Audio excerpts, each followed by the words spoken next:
These கிச்சனில் இன்றைக்கி நம்ம பார்க்க போகிற ரெசிபி தேங்காய் சட்னி. தேங்காய் சட்னி ஒரு சிம்பிளான ரெசிபி தானே அப்படின்னு நினைக்கிறீங்களா?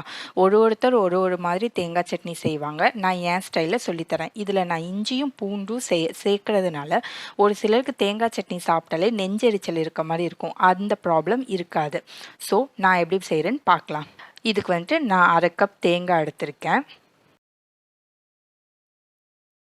1/2 கப் தேங்காய்க்கு 2 டேபிள் ஸ்பூன் பொட்டுக்கடலை, தேவையான உப்பு, ஒரு 1/4 ஸ்பூன் உப்பு, 2 பூண்டு, 2 துண்டு இஞ்சி, பாதி பச்சை மிளகா.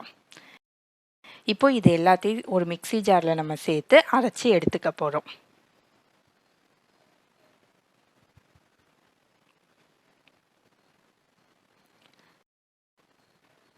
லைட்டாக தண்ணி சேர்த்து இந்த மாதிரி அரைச்சி எடுத்துக்கோங்க. இப்போது இதுக்கு ஒரு தாளிப்பு கடாயில் 2 ஸ்பூன் எண்ணெய் சேர்த்துக்கலாம். எண்ணெய் நல்லா சூடானதும் இதில் ஒரு 1/2 ஸ்பூன் கடுகு ஆட் பண்ணிக்கலாம். கடுகு நல்லா பொரிஞ்சு வரட்டும்.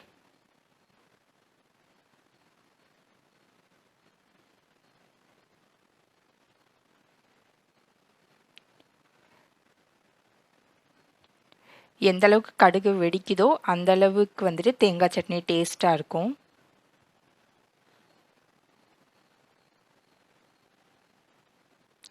இந்த சூடே போதுமானது. ஸோ நான் ஸ்டவ்வை ஆஃப் பண்ணிவிட்டு ஒரு 1/4 ஸ்பூன் உளுந்து இதில் சேர்த்துட்டு கொஞ்சோண்டு கருவேப்பிலையும் சேர்த்துட்டு இப்போ இதை நம்ம தேங்காய் சட்னியில் ஆட் பண்ண போகிறோம்.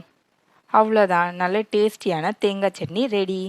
இந்த மாதிரி சுவையான ரெசிபிஸ் பார்க்குறதுக்கு தீஸ் கிச்சனை மறக்காமல் சப்ஸ்கிரைப் பண்ணுங்கள்.